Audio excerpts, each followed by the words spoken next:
जीवन का हर क्षण निर्णय का क्षण होता है। प्रत्येक पद पर दूसरे पद के विषय में कोई निर्णय करना ही पड़ता है और निर्णय अपना प्रभाव छोड़ जाता है। आज किए गए निर्णय भविष्य में सुख अथवा दुख निर्मित करते हैं, ना केवल अपने लिए, अपने परिवार के लिए भी, आने वाली पीढ़ियों के लिए भी। जब कोई दुविधा सामने आती है तो मन व्याकुल हो जाता है, अनिश्चय से भर जाता है। निर्णय का वो क्षण युद्ध बन जाता है और मन बन जाता है युद्ध भूमि। अधिकतर निर्णय हम दुविधा का उपाय करने के लिए नहीं, केवल मन को शांत करने के लिए लेते हैं। पर क्या कोई दौड़ते हुए भोजन कर सकता है? नहीं। तो क्या युद्ध से जूझता हुआ मन कोई योग्य निर्णय ले पाएगा? वास्तव में शांत मन से जब कोई निर्णय करता है तो अपने लिए सुखद भविष्य बनाता है। किंतु अपने मन को शांत करने के लिए जब कोई निर्णय करता है तो वो व्यक्ति भविष्य में अपने लिए कांटों भरा वृक्ष लगाता है। स्वयं विचार कीजिएगा।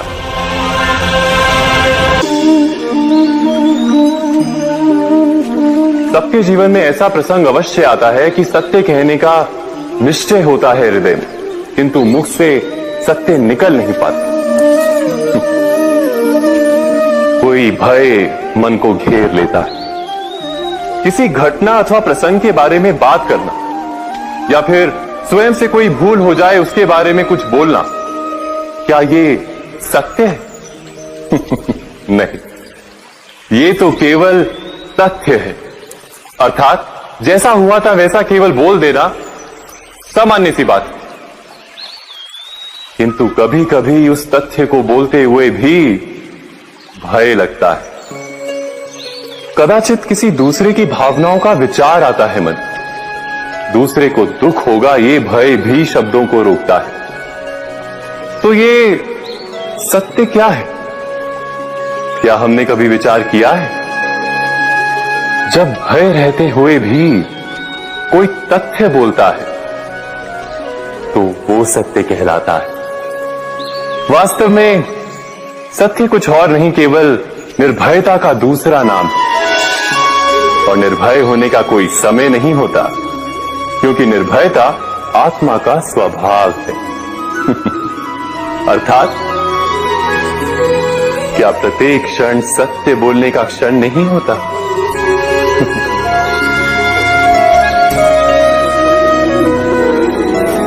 स्वयं विचार कीजिए।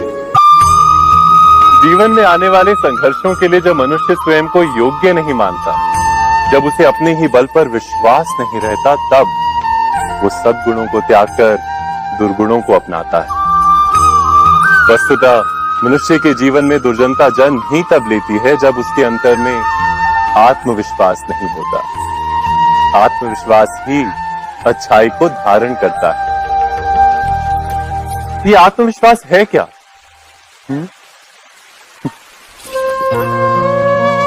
जब मनुष्य ये मानता है कि जीवन का संघर्ष उसे दुर्बल बनाता है, तो उसे अपने ऊपर विश्वास नहीं रहता।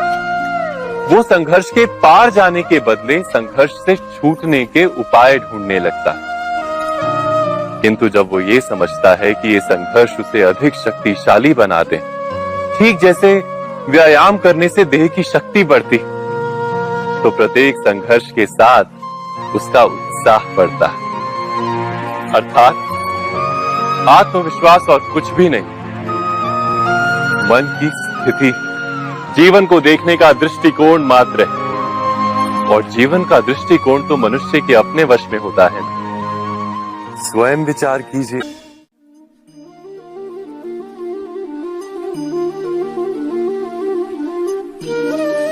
ज्ञान प्राप्ति सदा ही समर्पण से होती है, ये हम सब जानते हैं। किंतु समर्पण का वास्तविक महत्व क्या है? क्या हमने कभी विचार किया? मनुष्य का मन सदा ही ज्ञान प्राप्ति में विभिन्न बाधाओं को उत्पन्न करता है।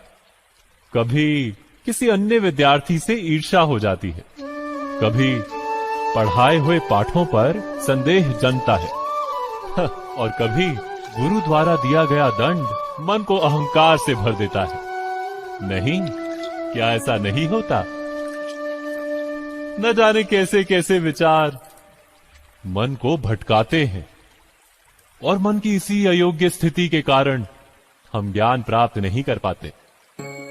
मन की योग्य स्थिति केवल समर्पण से निर्मित होती है।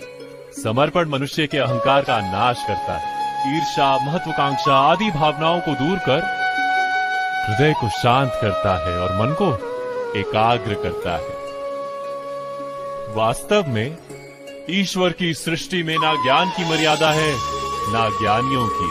गुरु दत्तात्रेय ने तो गाय और श्वान से भी ज्ञान प्राप्त कर लिया था। अर्थात विषय ब्रह्म ज्ञान का हो या जीवन के ज्ञान का या गुरुकुल में प्राप्त होने वाले ज्ञान का, उसकी प्राप्ति के लिए गुरु से अधिक महत्व है उस गुरु के प्रति हमारा समर्पण। क्या ये सत्य नहीं?